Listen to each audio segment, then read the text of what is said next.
OTAs are over. Mandatory minicamp has closed, and the dust has settled kindly on the San Francisco 49ers. In this episode, we're going to focus not on an OTAs or a mandatory minicamp in review. Instead, we're going to focus on some really positive updates coming from Matt Barrows himself. And I dug in several different locations to get this information, so you might be something here you haven't seen yet. Hit subscribe if you're looking for daily 49ers content, but let's get straight into it, starting with this guy, Upton Stout. Now, obviously, there's a big question mark. When the 49ers brought Upton Stout in, the question mark was pretty straightforward. Is he supposed to become the nickel cornerback this year? Is he a guy who's developing and someday will become that guy? What do we want out of this cornerback prospect with a very specific skill set? And here's what Matt Barrows had to say about the nickel cornerback position.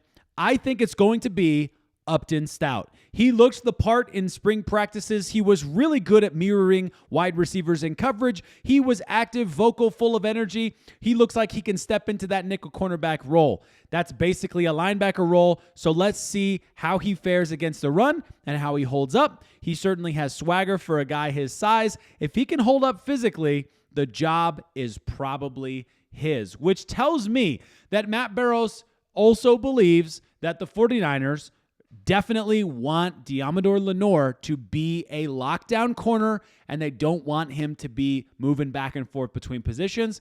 That is definitely an interest of theirs.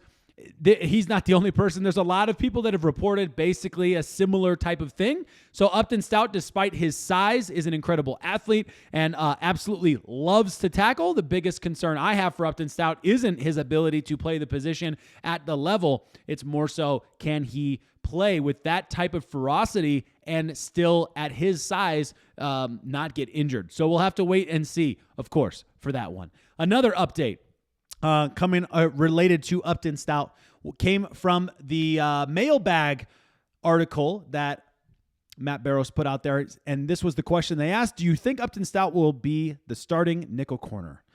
And he said, yes, that's my guess. Here are the rookies with the best chance of starting in week 1. Mykel Williams, Stout as the number 2 most likely rookie to start, assuming the 49ers are in nickel on the first snap, right? And I get that makes sense, sure. And then Nick Martin, interesting there. Would he be weak side or strong side? That'll be interesting because, of course, you've got D. Winters in there that's going to be fighting for that number 2 role. So we'll have to wait and see on that. Alfred Collins and CJ West. None of those names right there should be surprising. Those actually were the first 5, if I'm not mistaken, number 100. I think that's the first 5 draft picks for the San Francisco 49ers right there is your top 5 most likely to play. So I guess maybe that's not the most controversial take in the world. All right, we'll continue to move on. D. Winters, just mentioned his name, of course. The 49ers did something interesting when they drafted Nick Martin, because there's a belief out there, and it's a strong one. It is not a small following that believes D. Winters is going to get jumped by Nick Martin, which I've read some of other Matt Barrows' stuff. I can't remember which things are going to be quoted in here and which things I've read from the past, but I'll just throw it out there that Matt Barrows has talked about the reality that D. Winters knew that he figured that out, and he went into this OTAs, he went to this offseason, and he's going into training camp with a mentality to handle that. So let's see here. Yep. Okay, this is exactly what it was. Okay, good. The 49ers sent a message to Winters in April by spending an early 3rd-round pick on a weak side linebacker, Nick Martin. Winters' response this spring: message received. With Fred Warner watching from the sideline, Winters was the most experienced linebacker during the spring sessions, and he played like it. He seemed more confident and aggressive than in previous years, both on run defense and in the passing game. His pass breakup or deep seam route throw to receiver Isaiah Hodgins, offenses drool over receiver linebacker matchups, was one of the defensive highlights of the spring. Winters will have to hold off Martin in training camp, but he heads into the summer with momentum. This is really, really positive news. Now, a few of you guys have talked to me in the comments about this as well, and we're in agreement here. I think a lot of us are really high on D. Winters this year. And as I've said several times this summer, and I will not or spring, I guess. I will not, belabor the point, but I really do believe for D, he just needs to take that little step forward. It sounds like he's already made that step in order to earn that position, because he has a lot of the same qualities already as Dre Greenlaw, and he brings in there that veteran experience now. I thought it was going to happen last year, and I was a little ahead of the game. They obviously brought Devondre Campbell in, believing that he was going to be able to fill the role until Dre Greenlaw came back. Obviously, neither of those two situations, Dre Greenlaw or Devondre Campbell, worked out last year like we were anticipating that they would. But D. Winters at times left Fred hanging, and because Fred was not only playing with a broken ankle but trying to cover for everybody last season, there was a bit of a trickiness to it. Hearing that he's made a step forward, I get it. With the massive asterisk that this is spring, I get it, okay? But hearing that he's made that step forward is a very, very good sign. Also came up in a mailbag question. There will be a lot of competition. Which position will be the toughest, and who is the under-the-radar player that will surprise us all? You can use your crystal ball to predict. Competition for weak side linebacker between D. Winters and Nick Martin will be good and ultimately benefit both players. And I want to agree with that as well. Matt Barrows with a great take there. This is going to be good for D. Winters. Even if Nick Martin somehow gets the starting role, and I say somehow, like, people believe that's going to happen, okay? If he gets the starting role, this is still a benefit for D. Winters' game, what he's done this offseason. So that's a good sign. And I have no idea who the starting safeties will be on September 7th in Seattle, making that position an intrigue in July and August. As far as crystal balls and under-the-radar players, keep an eye on for newcomers like Jason Pinnick and cornerback Trey Brown on defense. We'll talk a little bit about Pinnick later as well. But we got to talk about Jacob Cowing first. Obviously, this young man has a huge, huge opportunity if the current roster is the roster going into training camp, which, apart from an injury, I do believe this is the 90 man. Like, I think there's going to be some slight movements maybe here and there on fringe areas of the roster, but I don't see huge wholesale changes happening at this point between now and training camp. Just my gut, history, whatever. Just how I feel, okay? But here's what Matt Barrows said about Jacob Cowing. Oh, my goodness. This just feels so good because this is a kid that I liked the draft pick. And then when we saw just spurts, just little bursts of beautiful football being played in preseason. Okay, I'll throw the quotes out there again or whatever you want. It felt like, whoa, okay. And then when you hear Deommodore Lenoir talk about how difficult he is to tackle and how his twitchiness is actually better than you'd think, and some of that kind of stuff, you think, oh, okay, all right, we got somebody on our hands here. But then he didn't really get an opportunity last year. And you know what? You've got Deebo Samuel gone. Brennan Iayuk can't start the season. Demarcus Robinson probably won't start the season either, most likely. That's what most people believe. And Jacob Cowing could have a huge opportunity. He has pressure coming from guys like Jordan Watkins, so good on him for taking this offseason seriously, because here's what Matt Barrows said about Jacob Cowing. A theme among coaches and players this spring: no one took better advantage of the offseason than Jacob Cowing. The second-year receiver trained with Purdy and Pearsall early in the offseason and was prominent during the spring sessions. He caught all 4 targets during Wednesday's practice, for example. Cowing has excellent speed and is doing a better job this year of maintaining that speed throughout his cuts and breaks. He's good with the ball in his hands and can run a lot of gadget plays that went to Deebo Samuel in previous years. The 49ers were also taking advantage of his speed downfield. This is exactly what you want to hear about Jacob Cowing. The ability for him to potentially do a little bit of Deebo stuff. The ability for him to be a burner and be over the top. We saw him make a great preseason, I get it, great sideline catch in a really tough situation. We saw him also do a little bit of a Deebo thing and run and like take a little slot route through the middle. So anyway, again, all preseason. I want to see more in the season. That would be ideal, of course. Another thing Matt Barrows talked about was Brennan Iayuk. Of course, a lot of drama around Brennan Iayuk right now. Not sure if it's all warranted, but whatever. We'll call it what it is for now. Talking about Brennan Ayuk's knee injury, I do think that he is coming along well from his ACL injury. I don't think they are going to risk him at the start of the season. We saw him at practice. He was running around, throwing footballs to his fellow wide receivers. He looks good. The knee looks good, and he should be back late September, early October. A lot of people believing he's going to be on the PUP and that's Matt Maiocco as well. And basically everyone's saying now Brennan Iayuk probably will not play until week 4 or week 5, week 6. Week 5 is a short week, so we'll see in terms of prep and getting in there, and once he's allowed to practice per the rules and all that stuff, depending on how he gets handled.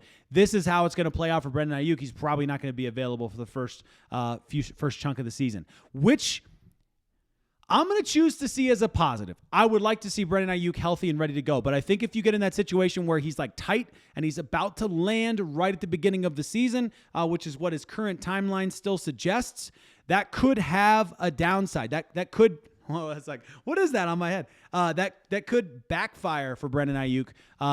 We saw what he looked like rusty last year. It wasn't good. Then add to that a year of injury and recovery. I can't imagine it'll be better. So what I'd like to see is Brennan Iayuk get a little bit of that Christian McCaffrey time.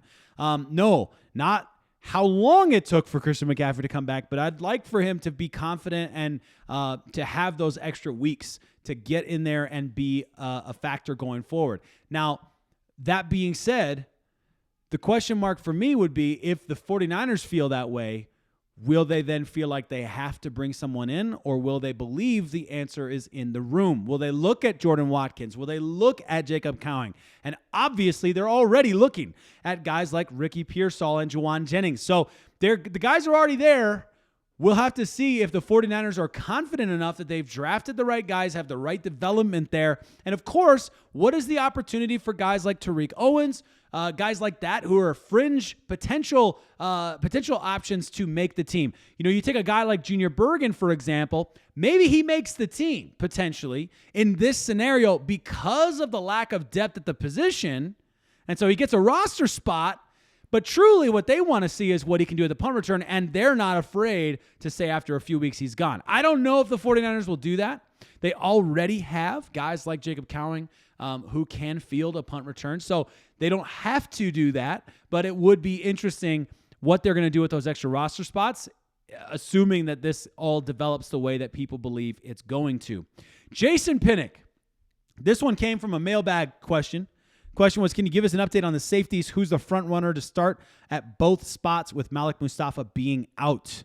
Here's what Matt Barrow said. Newcomers Richie Grant and Jason Pinnick were the de facto starters with Mustafa, Jair Brown, Odom, and Marquise Siegel watching from the sideline. Pinnick might be the most physically impressive safety. Did you hear that? Listen to this. Pinnick might be the most physically impressive safety the 49ers have had in a while. He's got good length, long arms, and excellent speed. One question about him in recent weeks was why Robert Saleh's Jets cut him before his second season.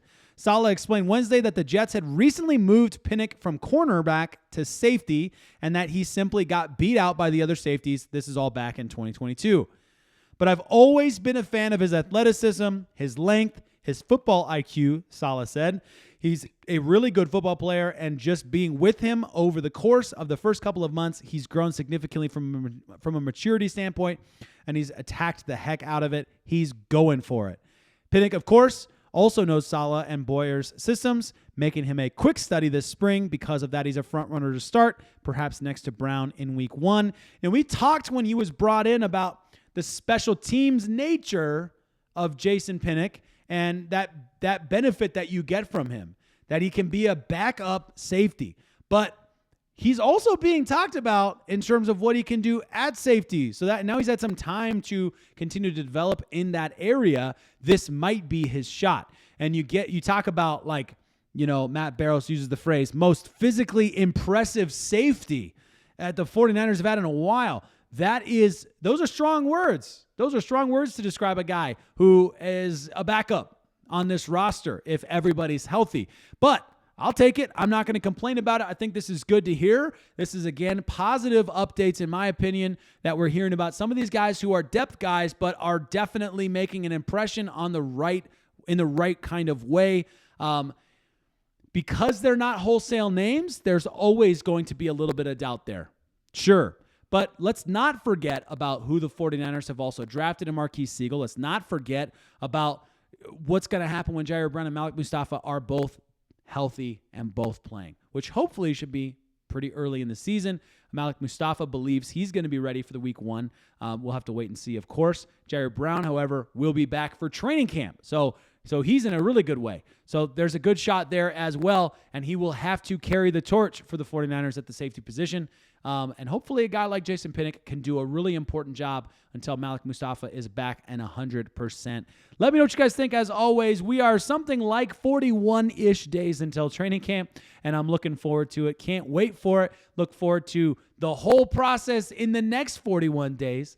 It will be a blast, I'm sure, to cover all of the little nuances that we can pick up from what the last couple of weeks have been. There's so many things that have happened in the last couple days, and I just chose to focus on the stuff that Matt Barrows was talking about and kind of hone in on that. But there's so much other stuff that we haven't talked about with George Kittle and John Lynch and all the stuff that's been coming out the last couple of days. So much to cover. Stick around. Don't go anywhere. Appreciate you guys. Make sure you hit subscribe, all that stuff. Appreciate you, and hope you guys have a fantastic weekend. Still here. The buttons aren't working.